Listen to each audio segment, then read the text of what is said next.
에레미야 1장 1절로 10절입니다. 오늘부터 이제 에레미야서를 묵상을 하게 됐는데요.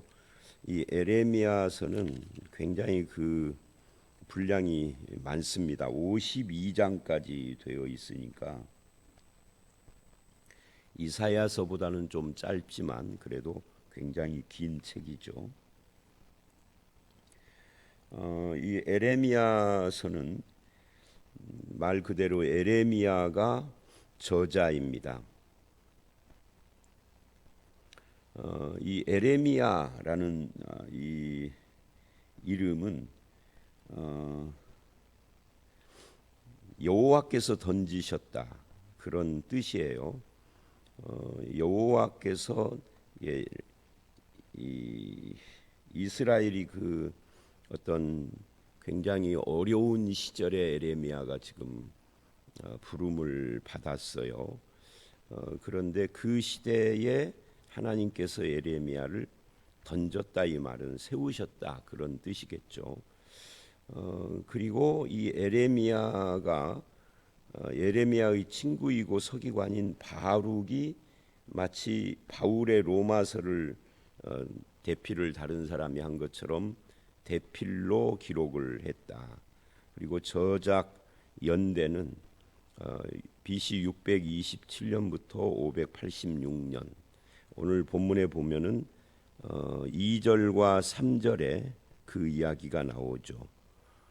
요시야가 다스린 지 13년에 여호와의 말씀이 에레미야에게 임하였고 요야김 시대부터 시드기야 11년 말까지 예루살렘이 사로잡혀가기까지, 그러니까 예루살렘 포로 예루살렘이 최종적으로 멸망할 때까지 그렇게 사역을 했다 하는 이야기를 2절 3절이 하는데 그게 바로 저작 연대라고 할 수가 있겠죠.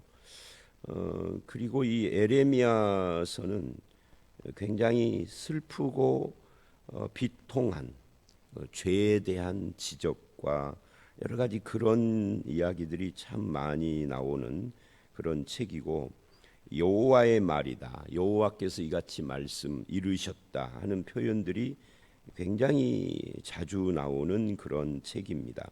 구약 성경에 여호와가 이같이 이르노라 여호와의 말이니라 라는 이 표현이 약 349회, 약 350번 정도 나오는데 그 중에 157회가 이 에레미야서에 나올 정도로 굉장히 많이 나오는 그런 책입니다. 아마도 이스라엘과 예루살렘의 심판, 죄에 대한 지적, 이런 좀 뭐라 그럴까 사람들이 받아들이기 어려운 힘든 이야기를 하기 때문에 하나님께서 이건 말씀하신 거야 라는 말을 자주 한 것 같아요.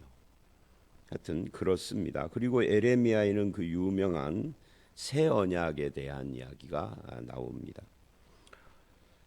에레미야서 전체는 간단하게 보면 1장부터 44장까지 바벨론에게 이 유다가 멸망을 하고 포로로 잡혀가는 것이 이게 하나님의 뜻이다 하는 내용을 담고 있고요. 뭐 그렇게 간단한 건 아닌데 간단히 말하면 그렇다는 거예요. 그리고 45장부터 52장까지는 결국은 그 바벨론도 멸망한다 하는 내용으로 이렇게 간단히 말할 수 있어요. 이거를 이제 자세히 풀면 조금 또 달라지기는 합니다. 그 내용이 뭐 그거를 여기서 다 말하기는 그렇고요. 오늘 말씀을 만 가지고 보면은 1절로 3절이 머릿말입니다. 이 에레미야서의 배경 같은 그런 거죠. 또는 에레미야가 누군가 하는 것을 소개하는 내용이기도 하고요. 그 다음에 1장 4절서부터 오늘 10절이지만 19절까지는 에레미야의 소명, 이 4절로 10절은 에레미야의 소명이잖아요. 그리고 11절로 19절은 두 가지 환상이 나와요. 그리고 2장서부터 20장까지 유다와 예루살렘에 대한 하나님의 심판의 경고.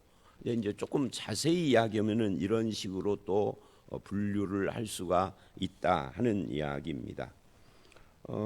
이 에레미야서 본문을 들어가기 전에 또 한 가지 우리가 좀 알아야 할 것이 있는데 그건 뭐냐면 이 시대에 이 에레미야가 사역했던 시대의 연대에 대한 이야기입니다.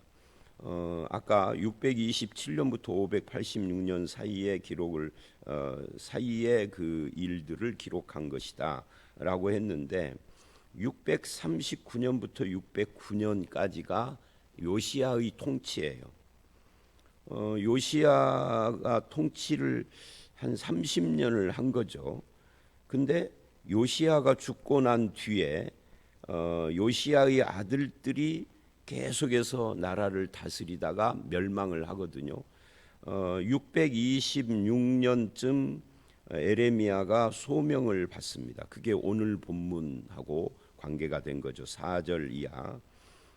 그리고 이제 605년에 갈그미스 전쟁이라는 것이 일어나요. 이 사건이 그 역사에 굉장히 중요한 사건으로 기록이 됩니다. 성경에도 나오고요.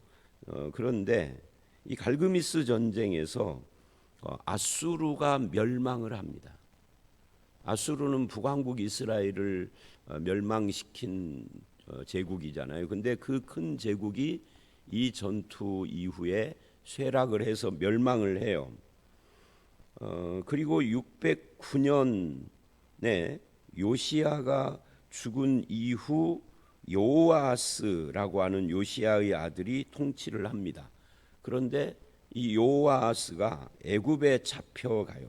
친아수르 정책을 펴다가 그러죠. 그리고 그 애굽으로 잡혀간 뒤에 한 4년쯤 있다가 갈그미스 전투에서 애굽에 의해서 아수르가 패배하고 멸망을 해요. 그리고 609년부터 597년에는 요야킨이라고 하는 아들이 통치를, 그러니까 잡혀간 요아스든 요아하스, 요야김이든 다 요시야의 아들들이에요. 이 사람은 이제 친애굽 정책을 펴는데 애굽에 의해서 전임자가 잡혀갔으니까 친애굽 정책을 편 거죠. 또 애굽이 이 사람을 왕으로 세웠고, 그런데 그때 느부갓네살 바벨론 왕이죠. 이 유다를 공격을 해요. 이게 1차 공격이고 이때 1차 때 포로로 잡혀가요. 그러니까 유다가 이때 굉장히 어려운 시절을 지금 맞이한 거죠. 애굽과 아수르와 바벨론 이 세 제국이 계속 각축을 벌이는 중에 어느 쪽에 서야 할지를 판단을 못하는 거예요. 우리나라하고 비슷해요. 우리나라 대한제국 시대에 러시아 쪽이 서야 할지, 중국 쪽으로 서야 할지, 청나라, 일본으로 서야 할지, 미국으로 서야 될지 갈팡질팡 계속 했잖아요. 요즘도 우리나라는 신세가 좀 비슷해요. 왜? 약소국가라 그러는 거죠. 이 유다도 똑같아요. 유다도 약소국가니까 애굽으로 섰는데 실은 애굽이 아닌 거예요. 바벨론인 거죠. 그런 거예요. 그래서 또 잡혀가고 그리고 597년에 여호야킨, 이게 이름이요. 여호야킨, 김과 긴입니다. 이 왕이 돼요. 그리고 597년부터 586년까지 마지막으로 시드기야가 통치를 하는데 이 네 명의 왕들이 전부 요시야의 아들이거나 뭐 그런 사이들이에요. 그러니까 이렇게 해서 이제 시드기야 때 예루살렘이 멸망을 합니다. 그러니까 이 멸망을 할 때는 3차 포로예요. 느부갓네살이 3번을 공격을 해서 3차례 포로로 잡아가는데 그게 마지막 멸망이 586년이죠. 이때까지 에레미야가 사역을 했다. 그 이야기예요. 이 2절 3절이. 그러니까 2절 3절을 설명하려면 이 연대에 대해서 조금 뭐 이걸 다 외울 수는 없지만 대충이라도 이렇게 됐구나. 연도까지 다 모르더라도 연도는 이것만 아시면 돼요. 586년에 멸망했다. 이것만 아시면 되는데, 이제 우리가 언젠가는 다니엘서도 묵상을 하게 되겠죠.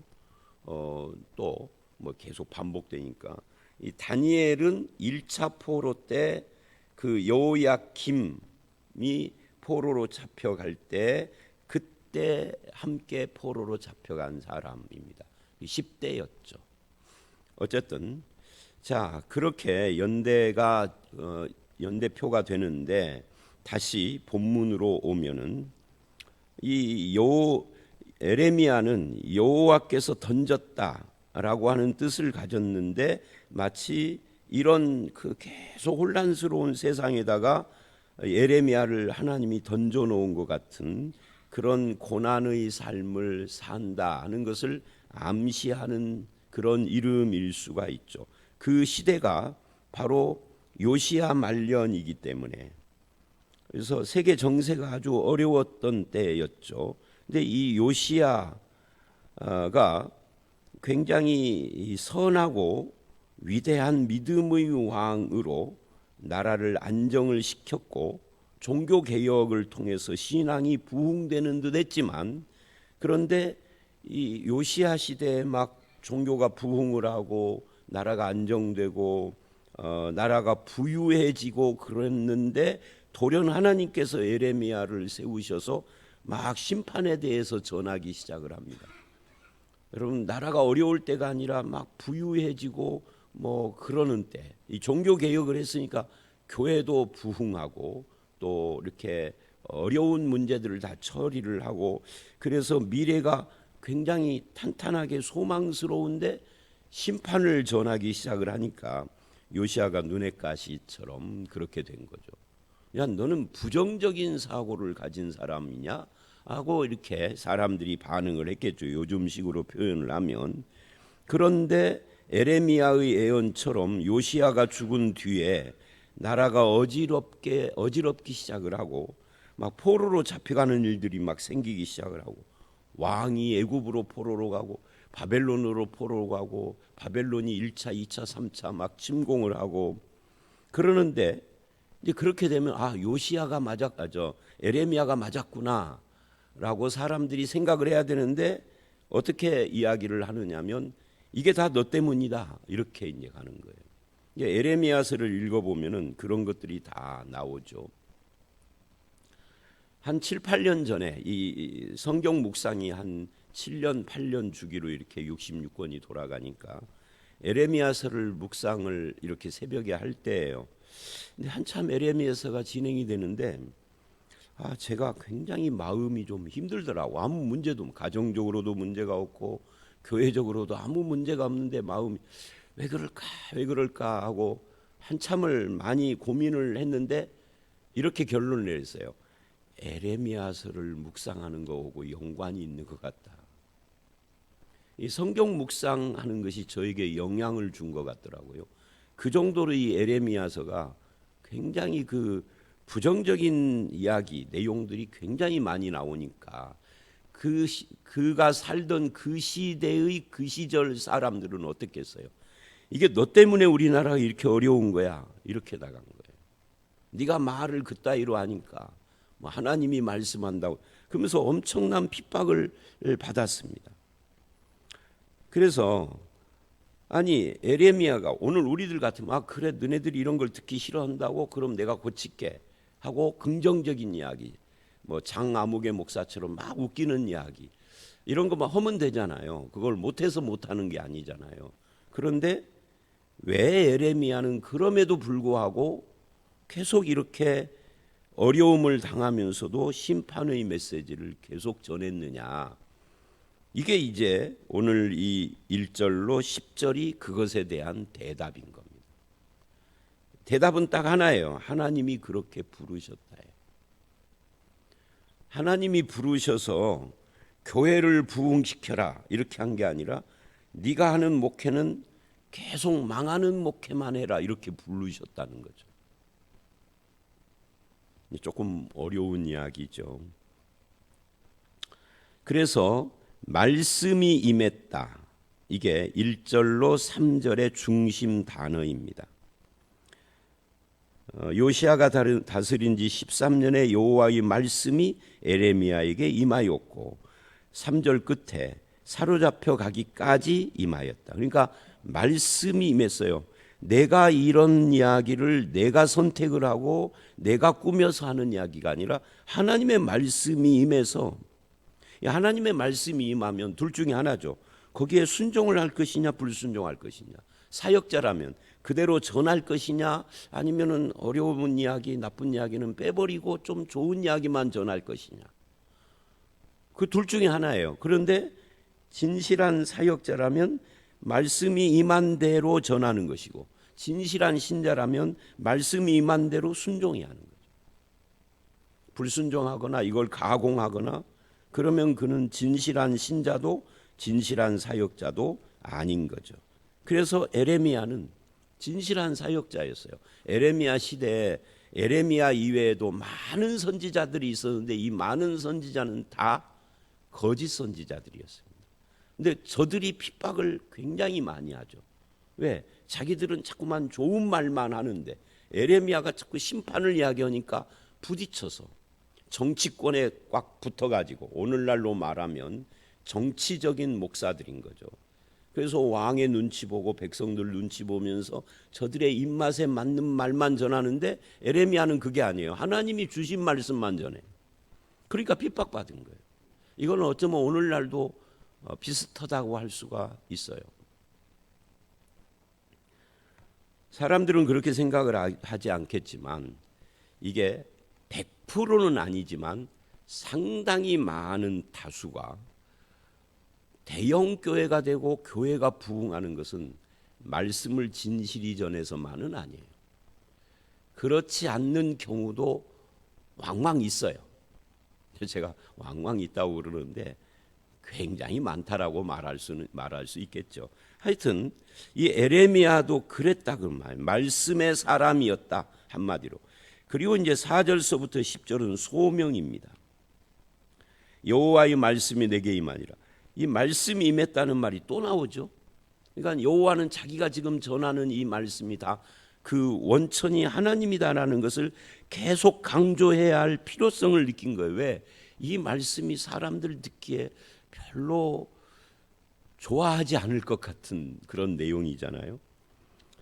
그래서 말씀이라는 말이 계속해서 이야기가 4절에도 나오지만 6절, 7절, 8절 계속 하나님의 말씀인 것을 계속 강조를 합니다.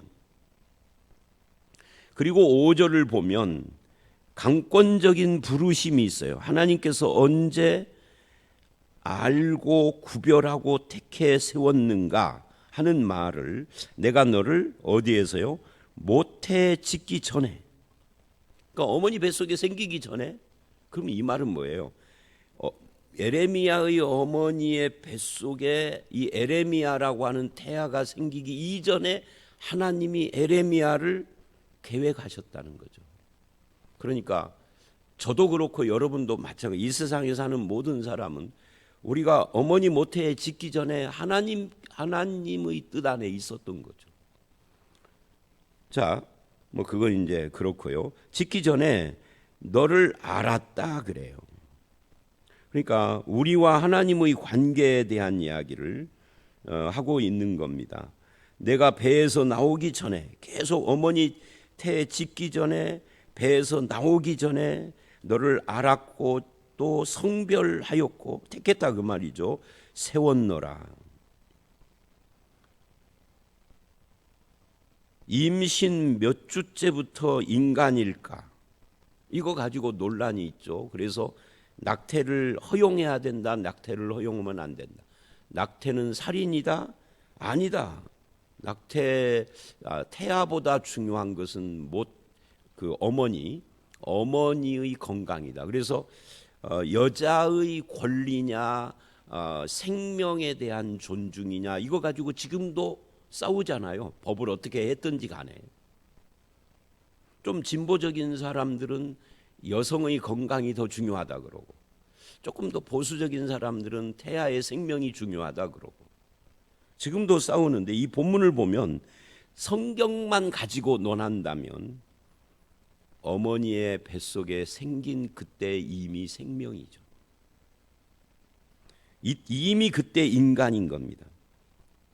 자, 임신 문제보다는 그렇다면 저와 여러분은 에레미야뿐만이 아니라 모든 인간은 우연히 생긴 존재가 아니에요. 다 하나님으로부터 주어진 생명입니다. 우리의 어머니와 아버지 결혼까지도 하나님의 주권 안에 있었던 거죠. 그래서 에레미야가 태어나고 내가 태어나고 여러분이 태어난 거예요. 그러니까 이 결혼 자체도 그래서 하나님의 뜻을 따르는 것이 중요한 겁니다. 연애든 중매든. 자, 한마디만 더 하고요. 그래서 요즘 주례 없는 결혼, 저도 이제 요즘 들어와서 이 주례 없는 결혼에 자주 가게 돼요. 근데 목회자로서 좀 불편해요. 결혼이 지네 아버지 어머니가 덕담하면 끝나는 수준인가? 안 믿는 사람이야 그렇다 치지만 믿는 사람은 결혼 자체가 하나님 앞에서의 서약인데 하나님이 빠져버렸어. 믿는 사람의 결혼인데도 결혼이 멋져야 하는 것인가? 지네들끼리 서약한다고 뭘 읽는데 인터넷에 돌아다니는 내용이야 다. 자기 고백이 아니고. 최근에 결혼 없는 주례에서 서약하는 것은 조금 신선하기는 하더라고요. 왜냐하면 그전에는 계속 그 전 결혼식에 들었던 비슷한 내용 그 다음 결혼식에 또 듣고 계속 그랬는데 이번에는 조금 내용이 다르기는 하대요. 자기들이 만들었는지 그것도 인터넷에서 또 다른 버전인지는 모르지만 그런데 자기들이 만들어서 신선하게 하든 말든 하나님 앞에서 서약인데 하나님이 실종됐으니 누가 보증하고 서약을 하는 거죠. 자기들끼리 거기 있는 하객들과 하객들 앞에서 하객들은 결혼식 끝난 뒤에는 기억도 못해. 자기들끼리는 마음 상하면 찢어져도 돼. 그러니 오늘날 결혼식이 지금 문제가 아니라 지금 어머니 뱃속에 생길 때 이 전부터 너를 알았고 성별하였고 세웠다 하니까 그러면 결혼 자체도 하나님의 뜻이어야 한다. 그 이야기를 지금 제가 하는 거예요. 어떤 형태의 결혼식 그러면은 주례 없는 결혼식은 나쁜 거냐 이렇게 나가면 그거는 아니지만 믿는 자라면 적어도 하나님 앞에서의 서약이어야 한다. 저는 그렇게 생각을 해요. 자, 어쨌든 그래서 꼰대인지는 몰라도 그래서 이제 그 다음 말씀 이렇게 해서 에레미야를 부르셨다는 거예요. 그런데 6절 에레미야가 거절하죠. 내가 이르되 슬프도소이다. 주 여호와여 보소서 나는 아이라 말할 줄 알지 못하나이다. 모세하고 비슷하죠. 내가 여기서 아이다라는 말은 나이가 어리다라는 뜻도 있겠지만 이게 꼭 나이가 어린 아이, 지금 초등학생을 불렀다 그런 의미는 아니에요. 그러니까 자기의 어떤 연약함을 고백하는 거죠. 나는 아이라 말할 줄 모르는. 하나님의 종으로 예를 들면 목사가 되라는 목사가 되면은 말을 잘해야 할 것 같은데 나는 그거 잘 안 되는데. 저도 처음에 목사 되려고 신학교 가려고 하면서 제일 고민되는 것이 말을 잘 못하는 거였어요. 지금 사람들은 이해가 또 목사 말을 잘 못한다고 지금이야 조금 약간 하죠. 근데 제가 20대 30대까지는 사람들 앞에 서면은 덜덜덜 떨렸어요. 초등학교 때 전교생 앞에서 웅변을 연습해 와서 강단 위에 올라가 가지고 한마디 여러분의 여자도 못하고 내려온 기억이 있어요. 트라우마겠죠. 그러니까 예레미야도 똑같습니다. 나는 아이라. 근데 하나님께서 누구를 부르시면 그 사람의 능력이 아니라 하나님의 능력이고 은사와 재능도 하나님이 주시는 거예요. 안 주시고 부르시지는 않아요. 안 줬는 나에게 그런 은사가 없는데 불렀다. 어쩌면 그 부름은 가짜이거나 아니면은 자기 착각일 수도 있겠죠. 부르셨다면 반드시 그 즉시는 아니더라도 주셔요. 부르심을 확인하는 여러 수단 중에 하나가 그거 은사를 확인하는 것이죠. 자, 문제는 이 겸손이 지나치면 불신앙이 될 수도 있다는 거예요. 그래서 7절로 9절은 하나님이 설득하시고 격려하십니다. 여호와께서 내게 이르시되 너는 아이라 말하지 말고 내가 너를 누구에게 보내든지 너는 가며 내가 내게 무엇을 명령하든지 너는 말할지니라. 그러니까 누구에게 갈지 무엇을 말할지 그거 하나님이 다 가르쳐 주시겠다. 그죠? 그러니까 하나님의 사람은 자기가 속한 집단, 내가 어떤 가정의 가족이든지 교회의 성도든지 어떤 교단 민족 아니면 어떤 동아리에 있든지 사실은 거기서 하나님이 나를 그곳에 세우시고 심으셨다라고 하는 의식이 있어야 돼요. 그래서 어떻게 해야 되죠? 하나님의 대변자요, 하나님 나라의 백성이요, 하나님의 영광, 이런 것들이 우리의 사명이 되는 거죠. 그리고 8절에 보니까 이래요. 너는 그들 때문에 두려워하지 말라. 사람들 때문에 내가 너와 함께하여 너를 구원하리라. 여호와의 말이니라. 그러니까 나의 부족함보다 하나님과 하나님의 말씀을 더 신뢰해야 한다. 나의 자격보다 하나님의 약속, 함께 하시겠다는 약속을 더 신뢰하고 의지해야 한다. 이렇게 지금 설득하고 있는 거예요. 그리고 9절을 보면 내 말이 아니라 내 입에 두신 말씀을 증거해라. 여호와께서 그의 손을 내밀어 내 입에 대시며 여호와께서 내게 이르시되 보라 내가 내 말을 내 입에 두었노라. 이거 이사야 6장에 이사야를 부를 때나 에스겔 2장에 에스겔을 부를 때하고 비슷한 장면입니다. 입에다 손을 대시며 내 말을 내 입에 두었노라. 제가 그렇게 말을 못하는 사람이었어요. 사람들 앞에 서면 막 떨리고 그러니까. 그런데 어느 날 보니까 30대 때인데 설교를 할 때 안 떨고 있는 거예요. 그래서 제가 생각을 많이 해봤어요. 30대, 40대 때. 그렇게 떨던 사람이 왜 안 떨릴까? 30대 초반쯤에 제가 안 떨고 있는 나를 발견을 하고 이렇게 발견을 하고 이렇게 결론을 내렸어요. 내 마음에 할 말이 생겼구나. 그러니까 내 마음에 할 말이 없을 때는 의무적으로 뭔가 말을 해야 하는데 이게 막 그 기질상 떨리고 그러는 거예요. 근데 할 말이 생긴 뒤로부터는 떨림이 줄어들더라고요. 근데 그 할 말이 뭐냐 하면은 복음이었어요. 복음을 깊이 알고 깨달은 뒤에 교인들이 복음을 모르는 모습들이 눈에 들어왔어요. 교육전사 때인데 그게 30살 30살도 되기 전이구나. 한 27, 8 이때. 할 말이 생기니까 안 들리더라고요. 그러니까 지금 에레미야에게 내가 내 말을 내 입에 두었노라 그래요. 할 말이 생긴 거죠 지금. 자, 그리고 이제 10절이 중요합니다. 왜 중요하냐면 10절은 이제부터 펼쳐질 에레미야의 사역의 성격을 규정하는 말씀이에요. 그 성격이 뭐죠? 이 사역의 성격은 이렇게 이야기를 합니다. 여러 나라와 여러 왕국 위에 너를 세워서 그 다음에 그것들이 이제 여러 나라와 왕국이죠. 뽑고 파괴하며 파멸하고 넘어뜨리고 건설하고 심게 하였다. 한마디로 말하면 하나님의 심판과 하나님의 회복을 증거하는 것이 에레미야의 사역의 성격이다. 그것이 한 나라, 유다만 해당되는 것이 아니라 여러 나라, 여러 왕국, 유다 주변에 있는 애굽, 이집트든 바벨론이든 아수르든 또는 그 외에 자잘자잘한 그 나라들이 많이 유다 옆에 있었잖아요. 이런 여러 나라들의 뽑고 파괴하고 파멸하고 넘어뜨리는 하나님의 심판과 건설하고 심는 하나님의 회복의 역사를 증거하는 일에 너를 세웠다.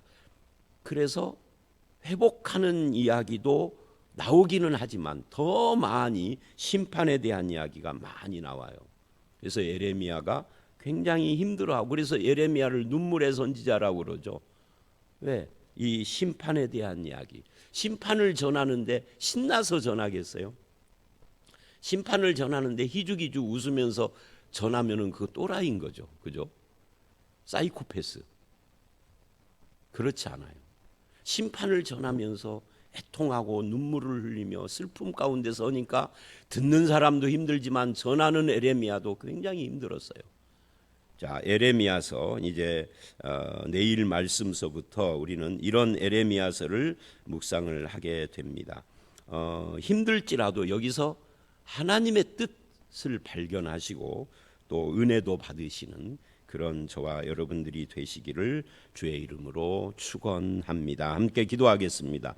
하나님, 에레미야를 부르시는 장면을 통해서 하나님이 우리를 알고 성별하고 우리를 세우시는 것도 이미 모태에 내가 생기기 전부터 나를 향한 하나님의 뜻이 있었음을 이 말씀을 통하여서 깨닫습니다.